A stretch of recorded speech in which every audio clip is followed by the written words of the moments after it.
बिस्मिल्लाहिर्रहमानिर्रहीम, अस्सलाम वालेकुम। विनर्स स्पोर्ट्स के साथ आपका मेज़बान शहजादा मोइन हाजिर है और हम अपने प्रोग्राम में क्रिकेट, हॉकी, फुटबॉल और दीगर खेलों पर बात करते हैं और इसके साथ कोशिश करते हैं जो खेल ग्रास रूट लेवल पर खेले जाएँ उसको अपने प्रोग्राम का हिस्सा बनाएं।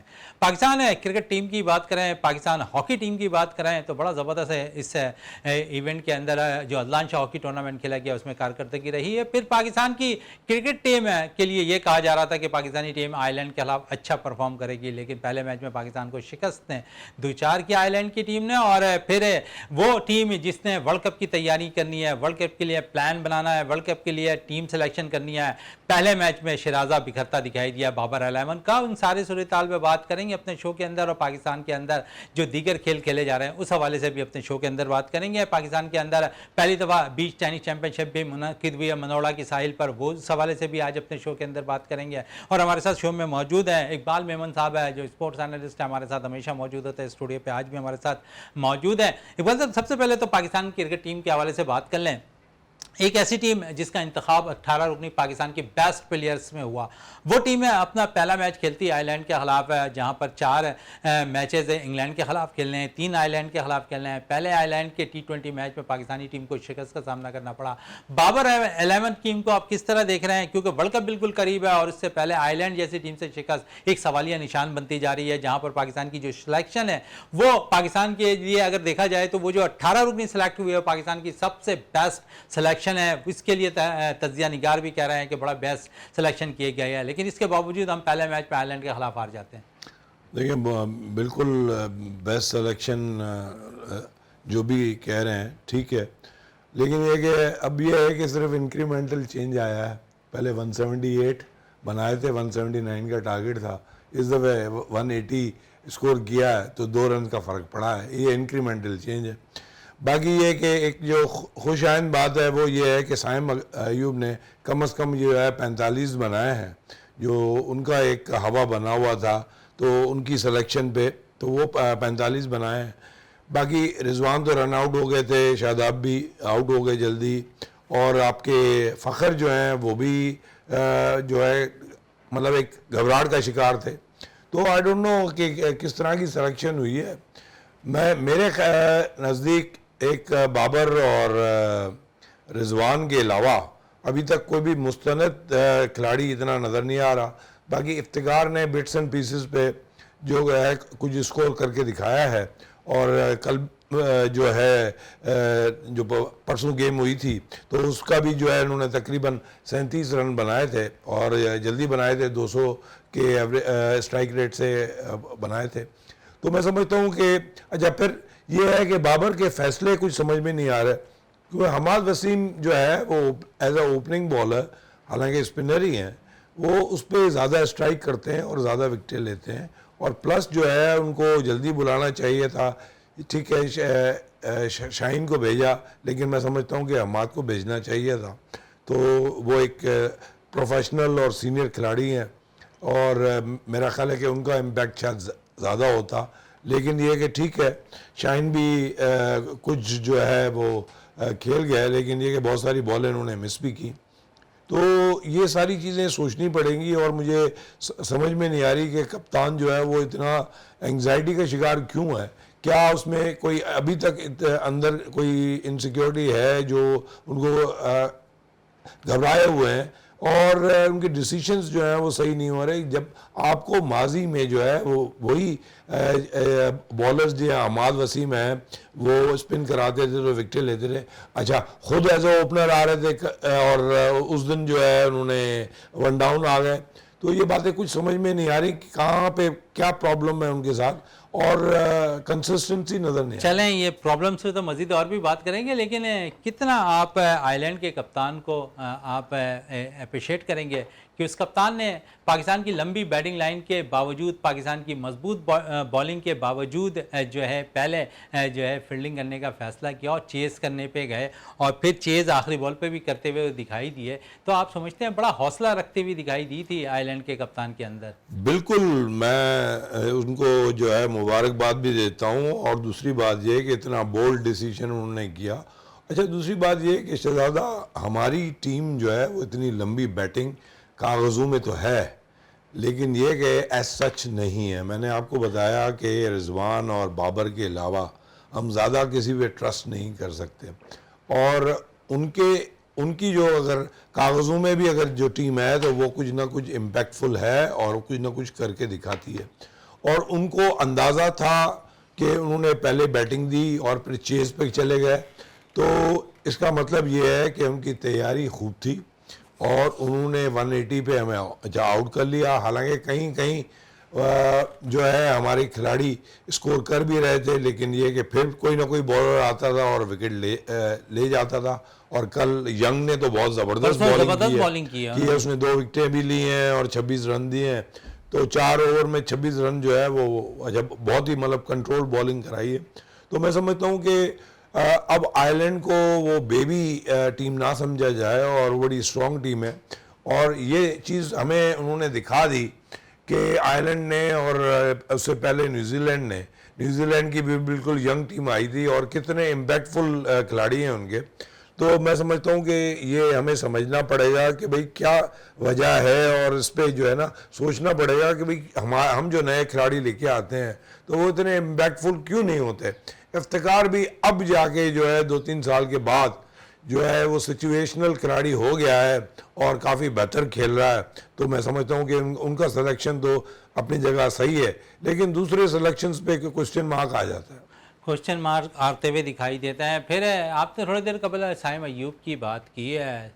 गो कि साइम अय्यूब रन करने में कामयाब रहे इस मैच के अंदर, लेकिन उन्हें चांसेस भी मिले। और फिर अगर हम देखें तो शायद शॉट सिलेक्शन साइम अय्यूब की अब बेहतर होती हुई दिखाई नहीं दे रही है। जिस तरह वो खुलकर खेला करते थे, या तो वो अपने ऊपर बहुत ज़्यादा प्रेशर ले लिया उन्होंने, हालांकि चांसेस उन्हें पूरे मिलते हुए दिखाई दे रहे हैं सीरीज़ में। देखें शहजादा, जैसे हम पहले भी ये जिक्र कर चुके हैं, तो वो जो है इस चीज़ पे बड़ी रिसर्च करते हैं और ये पिंच हिटर हैं और वो देखते हैं कि हमें कहाँ पे फील्डर खड़े करने चाहिए और कहाँ पे बॉलिंग करानी चाहिए, और वो कामयाब हो रहे हैं।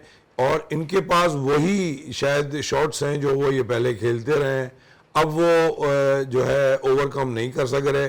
और कहीं ना कहीं एंग्जाइटी भी है इंटरनेशनल गेम की। वो जो है सेमी इंटरनेशनल गेम तो खेले हैं PSL में, लेकिन ये कि इंटरनेशनल में वो फंस जाते हैं। तो एक कॉन्फिडेंस की भी शायद कमी है और अंदर से वो एंग्जाइटी भी उनको जो है आगे बढ़ने नहीं दे रही। तो कल वाला जो नॉक है उनका शायद उनको कॉन्फिडेंस दे जाए और अगले मैच में देखते हैं कि वो क्या करते हैं। लेकिन ये कि अभी तक तो जितना चांस उनको मिला है तो वो इतने इम्पैक्टफुल है नहीं।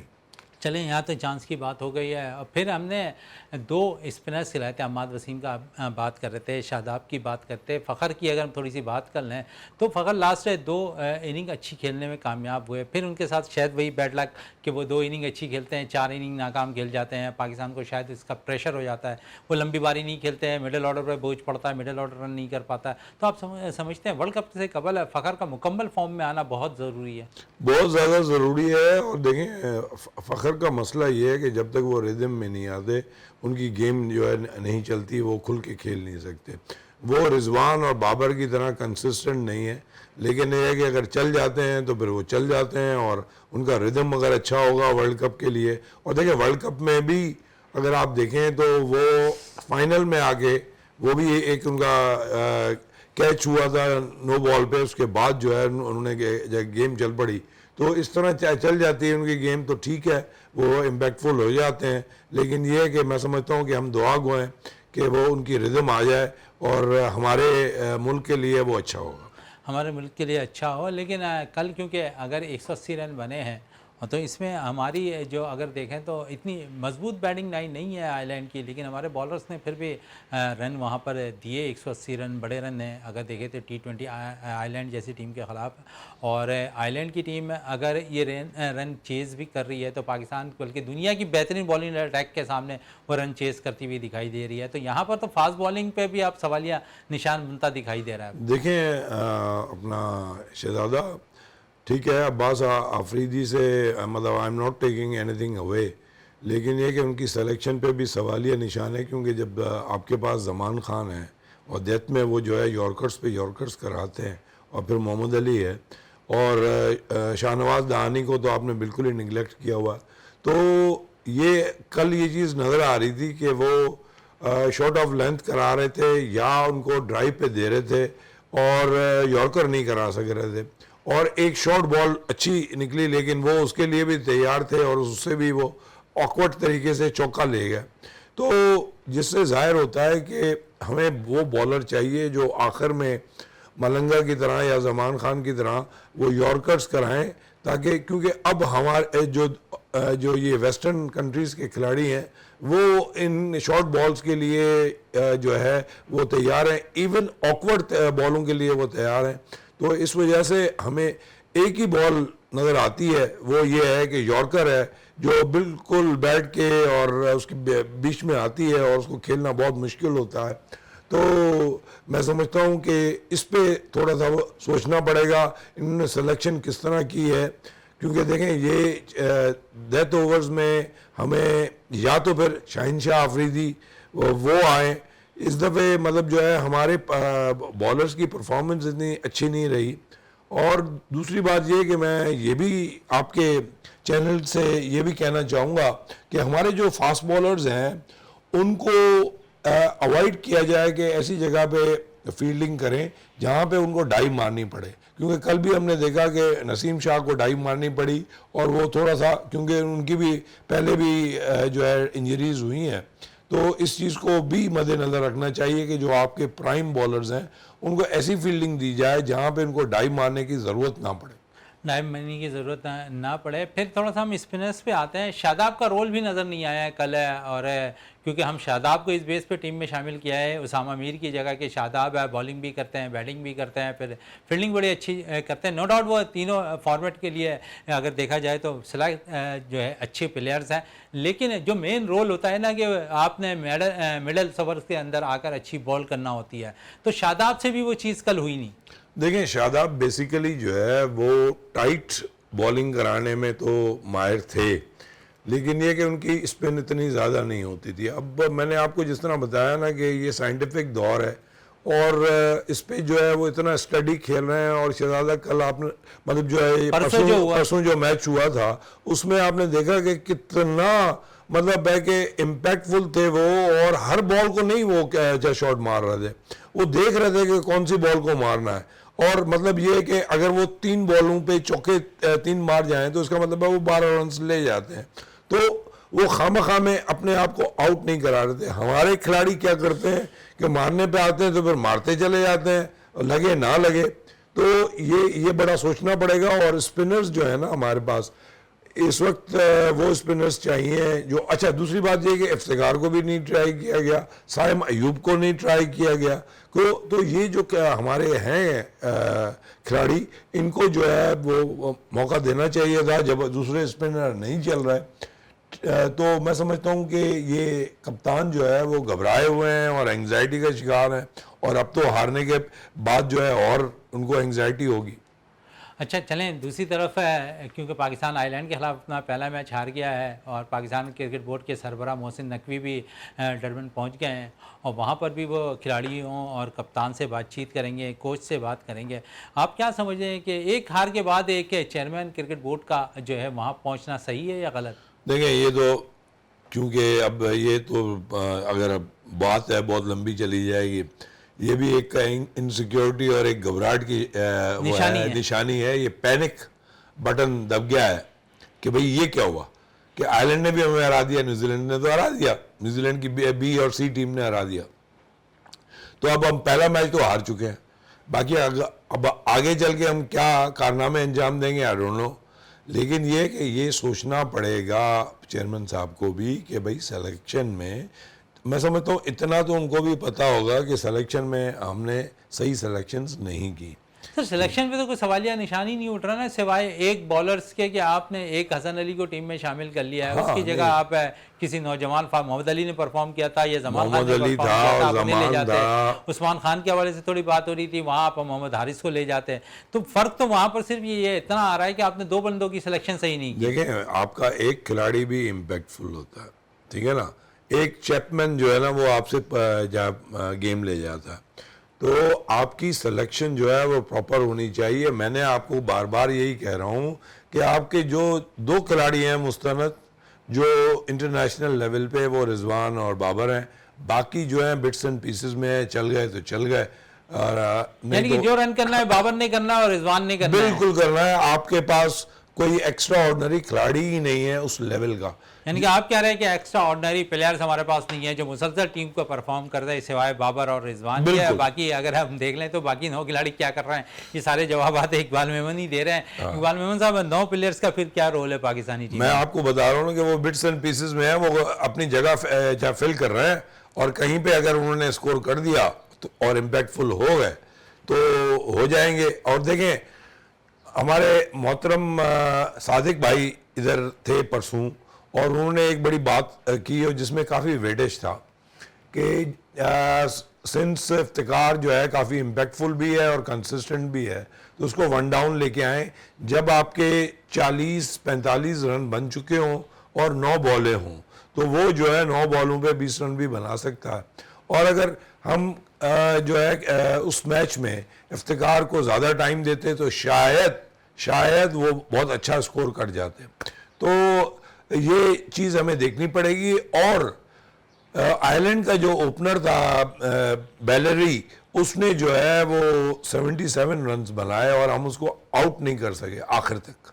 तो ये भी हमें सोचना पड़ेगा कि भाई हमारी बॉलिंग का क्या मसला है कि मतलब आयरलैंड जैसी टीम भी जो है वो इतना अच्छा खेली। हालांकि आयरलैंड की टीम को मैं तो बहुत अच्छा समझता हूँ, किताबों में शायद और अखबारों में शायद वो सेकंड स्ट्रिंग टीम हो, लेकिन आयरलैंड ने हमेशा प्रूव किया है कि वो बहुत अच्छा खेलते हैं। और इस वक्त भी 2020 के जो इंडिविजुअल एवरेजेस हैं उसमें आयरलैंड के खिलाड़ियों के नाम है। तो हमें इस चीज़ को सोचना पड़ेगा कि भाई वेयर डू वी स्टैंड, हम अब यहाँ से कहाँ जाएंगे। हमने न्यूजीलैंड की सेकंड स्ट्रिंग, वो शायद उन्होंने हम पे रहम खाया, नई टीम नहीं, बड़ी टीम नहीं भेजी, और आखिरी मैच में रन आउट हो गए वो 2, तो वो हम लोग जीत गए, वरना वो जीत जाते, ट्रॉफी वो जीत जाते। तो मैं समझता हूँ अगर वो ट्रॉफी जीत जाते तो सोल सर्चिंग कुछ ज़्यादा हो जाती। इस दफ़े उन्होंने सोल सर्चिंग नहीं की और लगेज जो है वो अपने साथ ले गए, उसका शादाब खान का और हसन अली का। और मैं समझता हूँ कि मोहम्मद अली और उसके ज़मान के कंपैरिजन में अब्बास आफरीदी की भी जगह मेरे हिसाब से तो नहीं बनती। नहीं, अब्बास आफरीदी की जगह अगर बन रही है, लेकिन हारिस रऊफ को किस बेस पे, हसन अली को किस बेस पे आपने टीम में शामिल किया हुआ? हसन अली 2.5 साल के बाद टीम में वापस आ जाते हैं, फिर ये हारिस रऊफ जो इंजरी के सबब टीम से बाहर होते हैं वो टीम में आया, वो मुकम्मल तौर पर फिट हैं या नहीं, ये तो आने वाला वक्त ही बताएगा जब वो मैचेस खेल रहे होंगे। फिर साथ साथ आज़म खान, कल के मैच में आजम खान को भी, परसों के मैच में आजम खान को भी मौका फराहम किया गया, वो एक दफ़ा फिर नाकाम हुए। अच्छा हुआ आपने आजम खान का भी जिक्र किया। कल शहजादा आपने लास्ट बॉल पे देखा कि जो है वो मतलब सेकंड लास्ट बॉल पे जब वो जीत रहे थे तो 1 रन उनको ज़रूरत थी और वो रोक के आजम खान वहाँ से भागे तक नहीं, बिल्कुल नहीं। तो मतलब एक लेथार्जिक अप्रोच नज़र आती है। अगर उसकी जगह रिजवान होते या इवन उस्मान खान होते तो भागते ज़रूर और रन को रोकने की कोशिश करते। तो इस एटीट्यूड से खिलाड़ी क्या करेगा आगे जाके। तो देखें, मैं आपको एक बात बताऊं कि हारिस रऊफ का तो समझते हैं कि भाई माजी में उन्होंने कुछ ना कुछ करके दिखाया है, हसन अली ने बहुत ज़्यादा पुराने माजी में कुछ करके दिखाया है लेकिन अभी उन्होंने कॉन्टेक्ट लेंसेज पहन लिए हैं ब्लू आइज के साथ, तो अब वो दोनों ब्लू आइड बेबीज बन चुके हैं। और बाबर के ख़ास तौर पे हो सकता है कि पीसीबी में भी किसी के हों तो वो उनके साथ लेके आ गए। जब इंजरी है तो फिर आप उनको लेके क्यों जा रहे हैं? और आयरलैंड नहीं लेके जाते, अगर फिट हो जाते तो फिर इंग्लैंड आप भेज देते उनको। तो मतलब है कि अगर उनको घुमाना ही है, एक फेलोशिप टूर किया है तो वो किसी नौजवान खिलाड़ियों को आप दे देते हैं, वहाँ पर फराहम कर देते हैं, उनको तजुर्बा हासिल हो जाता है वर्ल्ड कप के लिए। और वो देखिए, और सेलेक्टर्स को ये पता है कि शाहनवाज डहानी एक इम्पैक्टफुल बॉलर है, ठीक है ना, वो रिदम में आ जाए तो बहुत खतरनाक बॉलर है वो। लेकिन अभी तो चले उनको जो है एक आईना वो दिखा ही रहा है, 3-4 जो है उसने 5 विकेट के हॉल कर लिए। तो मोहम्मद अली है और ज़मान है, तो इनको आप लेके जाते तो मुझे तो बात ही समझ में नहीं आ रही। तो देखें, हमारे पास एक चीज़ होती है कि सिर्फ टीम में नंबर नहीं होते, सिलेक्शन कमेटी में भी नंबर होते हैं, वहाँ पे भी कुर्सियाँ पूरी की जाती हैं। सिलेक्शन जो है वो कहीं और से ही होती है, ठीक है ना, ये मेरा बंदा है, ये मेरा बंदा है, ये मेरा बंदा है, तो इसी तरह होता है। और ये प्रॉब्लम हमारे पास जब तक ख़त्म नहीं होंगे, जब तक हम जो है वो अजीम टीम बन नहीं सकते जो हम चाहते हैं। जो हम चाहते हैं। फिर थोड़ा सा आप कप्तानी को कसूरवार करार देंगे कल के मैच में? एक दफ़ा फिर कप्तानी उस किस्म की बाबर नहीं कर सके, प्रेशर को हैंडल नहीं कर सके कल के परसों के मैच में। बिल्कुल, देखिए मैं आपको यही बता रहा हूँ ना कि एक तो उसकी सोच मुझे समझ में नहीं आ रही कि इनसिक्योर्ड है कि क्या वो हमाद को बैटिंग ऑर्डर में भी नहीं लेके आ रहा, बॉलिंग में भी वो फोर फ्रंट में नहीं लेके आ रहा, हालांकि हमाद ने फिर भी एक विकेट ली। लेकिन ये है कि जब उसकी बॉल स्किड करती है और न्यू बॉल से वो जो है वो अंदर की तरफ बॉल लेके आता है, और वो ज़्यादा स्पिन नहीं कराता, वो थोड़ी सी स्पिन कराता है लेकिन पैड्स की तरफ लेके आता है वो बॉल, और उससे बड़ा इम्पैक्ट बनता है और वो एक आध विकेट निकाल लेता है शुरू में, और ये उसका रिकॉर्ड रहा है। तभी जो है इसको ये कंटिन्यूसली इसको एज ए ओपनिंग बॉलर कराया गया है।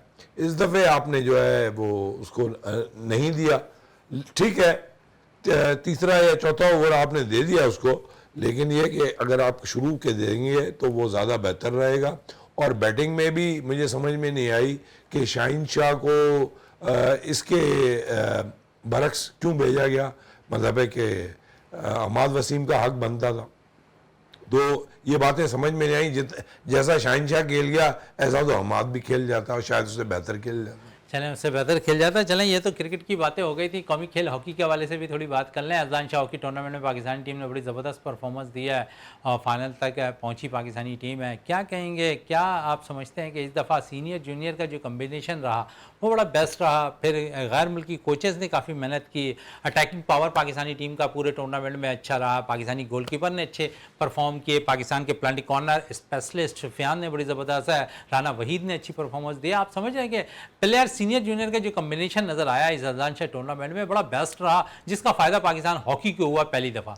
बिल्कुल, ये देखें, एक तो जो प्रोफेशनल होते हैं और ऑलरेडी काफ़ी खेल चुके होते हैं वो और यंगस्टर्स, इनका जो है ना मिलाप होता है, उनके पास स्किल्स बहुत होते हैं, गाइल बहुत होता है, और ये जो यंगस्टर्स होते हैं उनके पास स्टेमिना होता है। और जब फोर्थ क्वार्टर में भी वो उसी एनर्जी के साथ गेम खेल रहे थे जो समीउल्लाह साहब ने भी कहा तो, और अयाज महमूद साहब ने भी कहा, तो मैं समझता हूँ कि ये चीज़ नज़र आई कि हम जो है एक बेहतर टीम होने के लिए तैयार हैं और इम्प्रूवमेंट कर रहे हैं, और हम दुआ गो हैं कि जापान से हम फाइनल जीतें। और बाकी ये कि थोड़ा सा संभल के खेलना पड़ेगा, जापान बहुत अच्छी टीम है। ओवरऑल है जिस तरह परफॉर्मेंस की बात की मैंने कि प्लांटिक कॉर्नर में भी अच्छी परफॉर्मेंस रही पाकिस्तानी टीम की, गोलकीपर ने भी अच्छा खेला, अटैक भी हम अच्छा कर रहे थे, डिफेंस भी हमारा अच्छा रहा, फिर हम चौथा क्वार्टर अच्छा खेल रहे थे। आप समझ लें ओवरऑल पूरा टूर्नामेंट अच्छा खेले हमने, बहुत ज़बरदस्त खेले, बहुत ज़बरदस्त खेले, ठीक है ना। हाँ, कहीं ना कहीं जीतने की एंग्जाइटी में हम फंस गए, जहाँ कनाडा के ख़िलाफ़ ये हो गया कि 5-3 थे तो वो चौथा गोल भी मार गए, पांचवा भी मार सकते थे, और फिर इसी तरह उन्होंने पहले 2-0 की हमसे लीड ले ली जब कनाडा ने। तो ये थोड़ी सी चीज़ें जो है ना वो देखनी पड़ेंगी हमें कि कहीं ना कहीं हमें एंग्जाइटी में घबराहट नहीं होनी चाहिए। बाकी ये कि हमारी जो माजी के करीब में जो परफॉर्मेंस थी उससे बहुत बहुत बेहतर परफॉर्मेंस की है, और हम क्रेडिट किसको देंगे, गैर मुल्की कोचेस को या पाकिस्तानी कोचेस को? मैं समझता हूँ कि इसमें दोनों कोचेस को हम देंगे और बैनुल अक़वामी कोच को भी देंगे, क्योंकि देखें इम्पैक्ट तो दोनों का है, मेहनत तो लड़कों ने ही करनी है, और वो ज़्यादा से ज़्यादा इनकी मेंटोरिंग कर सकते हैं, उनके साइकोलॉजिकल बूस्ट कर सकते हैं, उनको मोरल बूस्ट कर सकते हैं उनका। तो खेलना तो खिलाड़ियों ने ही है, लेकिन ये कि हम क्रेडिट जो है वो कोचेस को भी देंगे ओवरऑल। ओवर कोचेस को भी देंगे। और जिस तरह इस टूर्नामेंट में पाकिस्तानी टीम में सीनियर जूनियर का कम्बिनेशन नज़र आया आपको, क्या आपको लगता है कि आने वाले दिनों में भी पाकिस्तानी टीम ने जो मज़ीद टूर्नामेंट्स खेलने हैं उसमें बेहतर कारनामा अंजाम दे सकती है अगर सीनियर जूनियर कम्बिनेशन एक हो और फिर फेडरेशन एक होकर काम करती हुई दिखाई दे? और साथ साथ अगर हम देखें तो वहाँ पर हमने देखा कि इस फेडरेशन ने जब एक होकर काम करना शुरू किया तो फिर पाकिस्तान ओलंपिक ने भी भरपूर तौर पर साथ देने की कोशिश की। जो फंड्स के मामला थे वो भी क्लियर होते हुए दिखाई दिया। लेकिन अब एक बड़ा अहम इशू है पाकिस्तानी प्लेयर्स के हवाले से कि पाकिस्तानी प्लेयर्स को अब पैसे अब तक नहीं मिल पाए हैं। आप समझते हैं सबसे पहली ज़रूरत पाकिस्तानी प्लेयर्स को पैसे दिलवाना है? बिल्कुल, उनको कंपनसेट करना चाहिए और प्रॉपरली करना चाहिए। जो भी इंटरनेशनल खिलाड़ियों को मिलते हैं पैसे वो मिलने चाहिए। और मेरा ख्याल है कि अगर मैं गलत नहीं हूँ तो नेक्स्ट जो इनका इवेंट है वो पोलैंड में है शायद।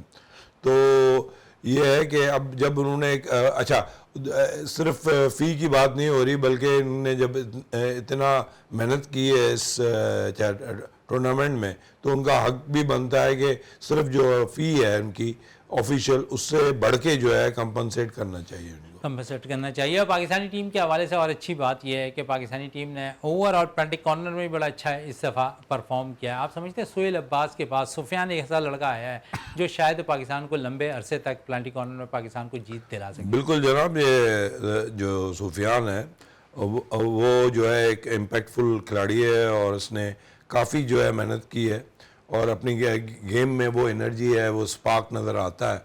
तो मैं समझता हूँ कि हर खिलाड़ी पे ये मेहनत करें क्योंकि सिर्फ पेनल्टी कॉर्नर्स ही नहीं काम आते, फील्ड गोल भी होते हैं और हमारी जो फ्रंट है उसको भी मेहनत करनी चाहिए और हमारी डिफेंस जो है वो भी मजबूत होनी चाहिए। तो ये सारी चीज़ें इस टूर्नामेंट में काफ़ी हद तक नज़र आई। कहीं कहीं पैनिक नज़र आया, कहीं कहीं एंग्जाइटी नज़र आई, लेकिन वो भी लाजमी है क्योंकि देखें आप जब खेल रहे होते हैं और इतने अरसे के बाद इतनी इम्प्रूव्ड गेम होती है तो फिर आपकी घबराहट भी होती है, एक इनसिक्योरिटी भी होती है कि कहीं ये गेम हाथ से ना निकल जाए। तो ये सारी चीज़ें हमें समझनी चाहिए और हम दुआगो हैं कि जो आगे भी जो हमारा फ्यूचर है और उसमें भी जो है हम बहुत अच्छी वो गेम दिखाएं और चैम्पियंस ट्रॉफीज़ और जो हमारी वो जो है ग्लोबल टूर्नामेंट्स हैं उसमें हमारी परफॉर्मेंस जो है बेहतरीन से बेहतरीन होनी चाहिए, जो हमारी पास ग्लोरी है 90s की। हमारी माजी में जो कारकर्दगी है 90s 80 90s में जो हॉकी के कारनामे हैं पाकिस्तानी टीम के यकीनन सबके सामने है। और जहाँ पाकिस्तानी हॉकी टीम राज किया करती थी, पाकिस्तान हॉकी टीम है जिस टूर्नामेंट में शिरकत करती थी पहली दूसरी तीसरी पोजीशन के वहाँ पर हासिल किया करती थी। पाकिस्तान के वो ओलंपियन जो माजी में पाकिस्तान के लिए बड़े अच्छे काम किया करते थे, आज वो ओलंपियन अगर एक पेज पर जमा हो जाए तो पाकिस्तान की हॉकी एक दफ़ा फिर बेहतर होती हुई दिखाई देगी। जिस तरह अब हॉकी में हर कोई पाकिस्तान हॉकी टीम की इस वक्त तारीफ़ करता दिखाई दे रहा है, तो यही ओलंपियन है, यही वो लोग हैं और यही वो खिलाड़ी हैं माजी के, अगर एक साथ फिर एक दफ़ा जमा हो जाएं तो पाकिस्तान से हॉकी टूट नहीं सकती। पाकिस्तान में खोया हुआ मुकाम दोबारा हॉकी में वापस आ सकता है। और इसके लिए हमने भी काफ़ी कोशिशें की अपने इस प्लेटफॉर्म से। हमने समीउल्लाह साहब से बात की, हमने यहाँ पर अपने प्लेटफॉर्म से अयाज महमूद साहब से बात की, हमने इसी प्लेटफॉर्म से अंजुम सईद साहब से बात की, इसी प्लेटफॉर्म से पाकिस्तान के सेक्रेटरी राना मुजाहिद साहब से बात की, इसी प्लेटफॉर्म से हमने सज्जाद खोकर साहब से बात की, इसी प्लेटफॉर्म से हमने जो है बाकायदा तौर पर general secretary Pakistan hockey federation Haider Hussain से भी बात की और पाकिस्तान के साबका कप्तान उमर भुट्टा से भी यहाँ पर हमने बात की। सब कोई हॉकी की बेहतरी के लिए काम करना चाहते हैं, हर कोई का विजन एक ही है कि पाकिस्तान की हॉकी एक दफ़ा फिर बेहतर हो और पाकिस्तान माजी में जिस तरह अपना खोया हुआ मुकाम एक दफ़ा फिर हासिल करता हुआ दिखाई दे। इसके लिए ज़रूरी है कि ग्रास रूट लेवल पर काम किया जाए। इसी पे आते हैं क्योंकि अगर हम पड़ोसी मुल्क पे चले जाएं, इकबाल मेमन साहब है, तो वहाँ पर भी हॉकी गिरती दिखाई दी थी, लेकिन फिर हॉकी की बेहतरी के लिए वहाँ पर काम हुआ और वो फिर अपने खोया हुआ मुकाम उन्होंने चौथी पांचवी पोजीशन पर आ गए। तो हमें भी ग्रास रूट लेवल पर काम करने की ज़रूरत है। बिल्कुल जनाब, हमने एक जो है इनिशिएटिव लिया भी था, लेकिन वो अंग्रेजी में कहते हैं ना कि you have to have a method in your madness. तो जब आप कोई काम करते हैं तो थोड़ी सी उसमें रिसर्च होनी चाहिए, प्लानिंग होनी चाहिए। और हम कामयाब जवान प्रोग्राम किया था 15 से 25 साल के उम्र के बच्चों का, तो मैं समझता हूँ कि अभी इसमें उम्र कम करनी चाहिए या 10 या 12 साल की और ऊपर जो है वो 22 साल तक, ताकि जो है हम टैलेंट को जो है ना निकाल सकें। अगर ये हम नहीं कर सके तो फिर प्रॉब्लम होगी। तो हम ये अगर चाहते हैं कि हम गेम्स में, जिसमें स्क्वॉश है हमारी और हॉकी है, स्क्वॉश में तो हमने तकरीबन 30-40 साल दुनिया पे हुकूमत की है, और उसके बाद जो है हमारी हॉकी पे हम जो है मतलब एक फ़ख्र था हमें, और हमारी एशियन स्टाइल की हॉकी होती थी और मतलब जो है दुनिया मानती थी। तो वो उसमें भी हम दूर चले गए। क्रिकेट भी ठीक है, क्रिकेट बिट्स एंड पीसेस में हम घूम फिर के वापस आ ही जाते हैं, थोड़ा बहुत इम्प्रूवमेंट। एथलेटिक्स में हमारे जहाँ जो है लड़के या लड़कियां कहीं ना कहीं कोई ना कोई मेडल ले आते थे, तो फुटबॉल में इम्प्रूवमेंट आनी चाहिए। तो मैं समझता हूँ कि जो भी लोग हैं, the helm of the affairs, उनको ये सोचना पड़ेगा और ये थोड़ा सा विजन दिखाना पड़ेगा। और हम रिक्वेस्ट कर सकते हैं अपने चीफ मिनिस्टर साहब को और प्राइम मिनिस्टर साहब को कि बराए मेहरबानी ऐसे लोगों को आगे लेके आएँ जो इसको इम्प्रूवमेंट लेके आए। देखें, स्कॉच की बात हो रही है तो किसी फेडरेशन वाले ने मुझे ये कहा कि हैदराबाद में इन्होंने जो है 4 ग्लास स्कॉच कोर्ट बनाया है, लेकिन संभालने वाला कोई नहीं है। तो ये चीज़ें जो है ना, ये बड़ी अजीब सी हैं कि इतना पैसा खर्च कर दिया आपने और आपने ना उसको हैंड ओवर किया है, ना कोई उसकी मनसूबाबंदी थी, बस आपने वो प्रोजेक्ट जो है वो एग्जीक्यूट कर दिया। ये नहीं सोचा कि इसको चलाएगा कौन, इससे फ़ायदा कौन लेगा, और मतलब यह है कि इसको मेंटेन कौन करेगा। तो ये सारी चीज़ें सोचनी पड़ती हैं। एस्ट्रोटफ जो है वो ख़राब हो रहा है, और ऐसे पहले जो 6 नंबर लतीफ़ाबाद में एस्ट्रोटफ था वो ख़राब हो गया। तो आपने जो है टैक्स पेयर्स मनी इतनी सारी लगा देते हैं, ना सोचते हैं ना समझते हैं। तो आप जो है ग्रास रूट लेवल पे लेके आए, और स्पोर्ट्स मिनिस्ट्री, एजुकेशन मिनिस्ट्री आपस में मिल के, और एजुकेशन के जो भी पॉइंटर्स हैं उनके थ्रू स्कूलों में और कॉलेजेस में स्पोर्ट्स को बढ़ाएं। उनके पास जितनी भी जगहें हैं उन्हीं कंस्ट्रेंट्स में रहते हुए, अब ज़रा टेबल टेनिस है, टेबल टेनिस को कोई बड़ी जगह नहीं चाहिए। बास्केटबॉल के लिए भी गवर्नमेंट स्कूल्स में तो जगह होती है, और उसमें मल्टीपर्पज़ जो है वो बास्केटबॉल, फुटसॉल और टेनिस और वॉलीबॉल हो सकती है। तो हमें चाहिए कि ये जो है स्पोर्ट्स को बढ़ाएं। स्पोर्ट्स एक हेल्दी एक्टिविटी है। अगर हम स्पोर्ट्स की बढ़ाने की आप बात कर रहे हैं, बहुत से गेम्स पे आपने बात कर ली है। कराची में पहली दफ़ा बीच टेनिस चैंपियनशिप मनोड़ा में मुनक्किद हुई है।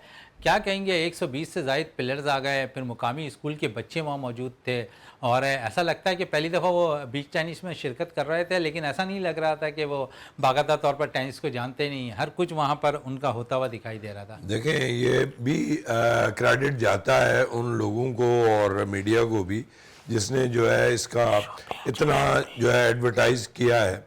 और इनको चाहिए कि ये ऐसे इवेंट्स बार बार कराए जाएं और प्रॉपरली ऑर्गेनाइज कराए जाएं, और जो है जो जगह है उसको थोड़ा सा देख लें कि अगर इससे कहीं बेहतर जगह हो सके। लेकिन ये इवेंट भी बहुत ज़बरदस्त हुआ था, और ये जगह भी जो है एक आउट ऑफ बॉक्स सोची गई मनोड़ा पे जाके। तो मैं समझता हूँ कि ऐसे इवेंट होने चाहिए। और शहजादा, आपको याद होगा कि हमने हैदराबाद में 3 इवेंट्स करवाए थे, और दो जो थे वो लियाकत मेडिकल यूनिवर्सिटी में जामशोरो में कराए थे, और फिर जामशोरो ब्रिज के नीचे जो है जो बीच है, रिवर बीच, हमने वहाँ पे भी कराया था रैंकिंग टूर्नामेंट। तो पहला रैंकिंग टूर्नामेंट बीच टेनिस का हुआ था। तो मैं समझता हूँ कि ऐसे इवेंट हमारे कैलेंडर में बहुत सारे होने चाहिए, 5-6 तो होने ही चाहिए कैलेंडर में, कि आप जो है मुख्तलिफ, क्योंकि ये ज़्यादातर बीच टेनिस में इतने है नहीं, तो वो 1 डे का इवेंट ही होता है। तो मैं समझता हूँ कि ये इसको भरपूर तरीके से बिल्कुल, इकबाल मेमन साहब कह रहे हैं कि कैलेंडर एरिया में ज़रूर शामिल होना चाहिए। इसे बीच टेनिस के साल में कम से कम ये इवेंट ज़रूर होने चाहिए। और इकबाल मेमन ये भी कह रहे हैं कि क्योंकि ये इवेंट है, एक 1 डे होता है, तो एक आसानी तरीके से ये टूर्नामेंट इनेकाद भी हो सकता है। लेकिन सिर्फ ज़रूरत इस बेस की होती है कि हमें बीच पर कोई ऐसी जगह मिल जाए जहाँ पर ये भरपूर तौर पर अपने प्लेयर्स इस ग्राउंड्स के ऊपर अपने फ़न का मुजाहरा कर सके और टेनिस की बेहतरी के लिए काम करते दिखाई दें। इकबाल मेमन साहब, आपका बहुत बहुत शुक्रिया। प्रोग्राम का अख्ताम करते हैं इस दुआ के साथ कि पाकिस्तान में खेल और खिलाड़ी तरक्की करते रहें, पाकिस्तान का सबसे लाली परचम दुनिया भर में रोशन रहे। इसी के साथ अपने मेज़बान शहजादा मोइन को इजाज़त दें। पाकिस्तान जिंदाबाद।